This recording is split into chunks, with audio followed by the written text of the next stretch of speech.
না, সেখানে আমি জানতে চেয়েছি যে প্রথম মুখ্যমন্ত্রী এই বিজেপি সরকারের যে মন্ত্রী হয়ে যে নিদান দিয়েছিল, প্রচার তো ছিল, এগুলো আমি বলতে চাই না, সময় নষ্ট করতে চাই না। পূর্বেকার সরকারগুলি, একটা সরকার না, সমস্ত সরকারের যে পঞ্চায়েতে লুটপাট হেন তেন এগুলি যে প্রচার ছিল, সেগুলি নিয়ে আমি তর্কে বিতর্কে যেতে চাই না। মাথাবাড়ি যে নির্দেশাবলী দিয়েছিলেন প্রথম মুখ্যমন্ত্রী, সেই নির্দেশাবলীর ফলে আজকে যে জায়গায় দাঁড়িয়েছে তাতে হয়েছে কি, আমাদের রাজ্যের 1176টা পঞ্চায়েত, এর মধ্যে এডিসি ভিলেজ কাউন্সিলের পঞ্চায়েত আছে, অর্থাৎ ট্রিপল ইঞ্জিনের সব কয়টা ইঞ্জিনিয়ারিং, যে কি হাল হয়েছে। এটা কেন্দ্রীয় সরকারের যে পঞ্চায়েতি রাজ মন্ত্র, তাদের যে গত কিছুদিন পূর্বে পর্যালোচনা সভা হয়েছে, সেই সভায় যে সমস্ত বিষয়গুলির উপর 9টা বিষয়কে তারা প্রাধান্য দিয়েছে, সব বিষয়ে 9টা বিষয়ে যে প্রাধান্য দিয়েছে, এতে ত্রিপুরার পঞ্চায়েতগুলির কী হাল এটা তুলে ধরার চেষ্টা করেছি।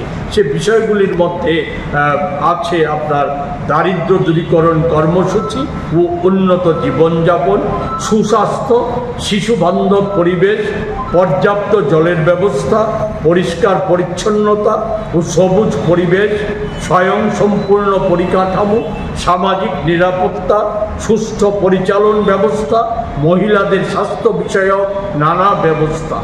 এই ক্ষেত্রগুলির বিচারে কেন্দ্রীয় সরকারের যে পর্যালোচনা, তাদের যে ইন্ডেক্স অনুযায়ী রাজ্যে 1176টি পঞ্চায়েতের মধ্যে মাত্র 4টা গ্রেডে পঞ্চায়েতগুলিকে ভাগ করা হয়েছিল দেশে। এর মধ্যে মাত্র 42টা পঞ্চায়েত এক গ্রেডে স্থান করে নিতে পেরেছে। 406টা পঞ্চায়েত আছে বি গ্রেডের তালিকা, 728টা পঞ্চায়েতই আছে সি এবং ডি গ্রেডের মাঝামাঝি জায়গায়। তারাও ঠিক করতে পারছে না তাদেরকে স্থান কোথায় দেবে। এবং সার্বিক পঞ্চায়েতি কার্যকারিতার ইন্ডেক্সে ত্রিপুরার মার্কস হচ্ছে, স্কোরটা হচ্ছে 100-তে, ত্রিপুরার স্কোর হচ্ছে 21.5। সেখানে সিকিম আমাদের চাইতে অনেক বেশি এগিয়ে আছে, 42.59। দেশের সব রাজ্যের বিষয় আমি তুলে আজকে আপনাদের এখানে সময় নষ্ট করতে চাই না। আমি শুধু দুটো রাজ্যের উদাহরণ এখানে নিয়ে এসেছি। একটা হচ্ছে তামিলনাড়ু, সেটা হচ্ছে 60.24, দ্বিতীয় হচ্ছে কর্ণাটক 57.7। আমি আমার মূল প্রশ্নটা ছিল, একদিকে সুশাসন আর উন্নয়নের গল্প শুনতে শুনতে, প্রচার শুনতে শুনতে তো রাজ্যবাসীর কান ঝালাপালা হচ্ছে কিনা জানা নেই। আমাদের রাজ্যের মুখ্যমন্ত্রী থেকে শুরু করে সকল বিজেপির কার্যকর্তা, মন্ত্রী, নেতা সকলেই বলেন আমাদের সহ বিরোধীদের চোখে ছানি করেছে, এগুলো অপারেশন করা দরকার। এগুলো তো আমাদের চোখে দেখা নয়, তাদের যে প্রথম ইঞ্জিনের দেখা, তাদের চোখে কি ধরা পড়েছে। এতে প্রশ্ন ওঠাটা স্বাভাবিক, এই হাজার হাজার কোটি টাকা, এই যে গল্প বা সত্যি যাই হোক, এ যে কোথায় যাচ্ছে।